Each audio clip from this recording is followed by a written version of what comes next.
प्रकाशित वाक्य 5 उसकी 5 से 10 आयत,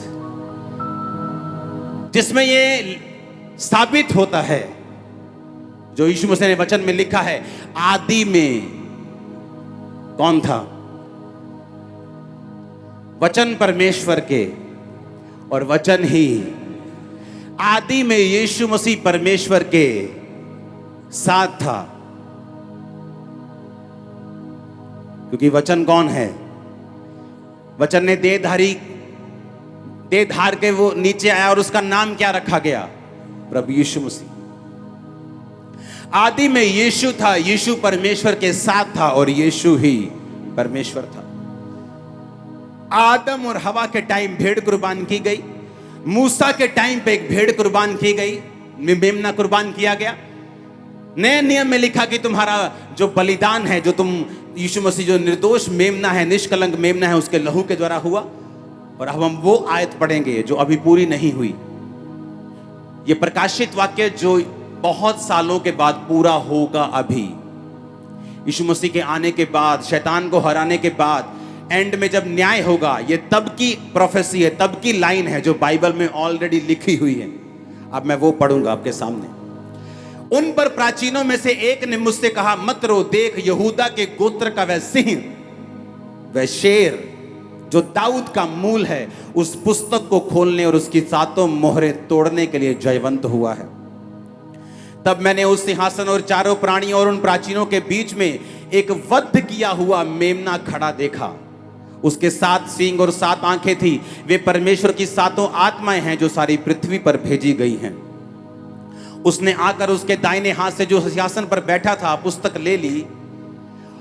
जब उसने पुस्तक ले ली तो वे चारों प्राणी और 2400 प्राचीन, जो 24 प्राचीन थे, उस मेमने के सामने गिर पड़े।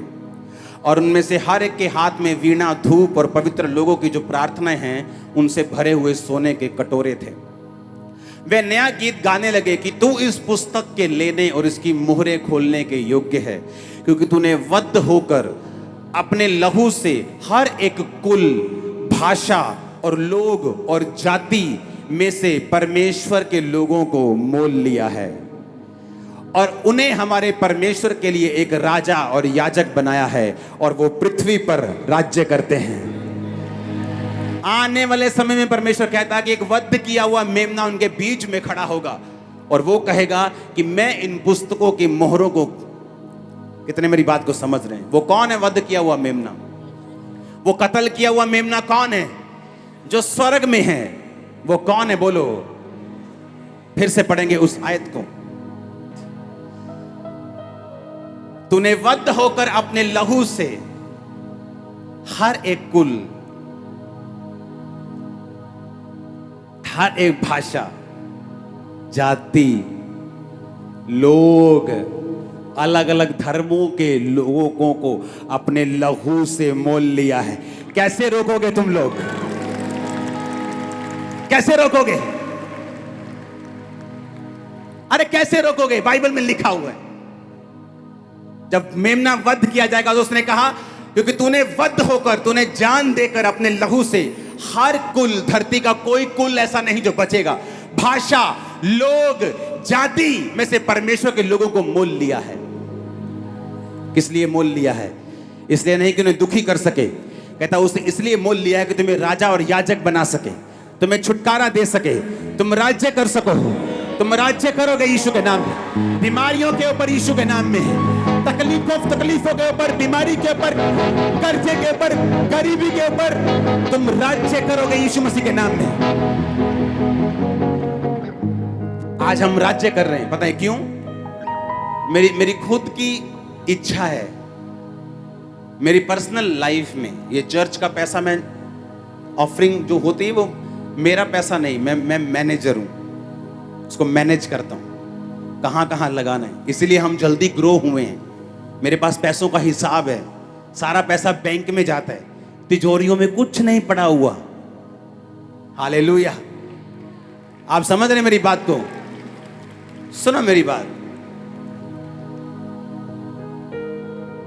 उसने कहा, अगर आज मैं अपनी लाइफ में चाहूं, मुझे 50 चर्चेस और खोलनी है, ये हमारी मर्जी पे भी डिपेंड कर रहा है कि हम कितना स्पीड से बढ़ना चाहते हैं। इसे राज्य करना बोलते हैं।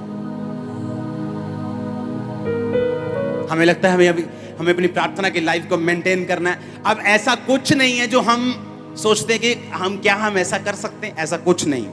अगर हमें करना है तो हम कर लेते हैं, अगर हमें नहीं करना हम छोड़ देते हैं। और ऐसा ही कब्जा परमेश्वर आपकी लाइफ से, आपकी जिंदगी में आपको देना चाहता है। कारण हम लोग नहीं है, कारण हमारे अच्छे काम नहीं। लिखा वध किया हुआ मेमना। फिर से पढ़ेंगे उसको, क्योंकि तूने वध होकर अपने लहू से हर एक कुल, हर जाति, हर तरह के लोगों को मोल लिया है। हम यीशु मसीह के लहू से मोल लिए गए हैं। आमीन।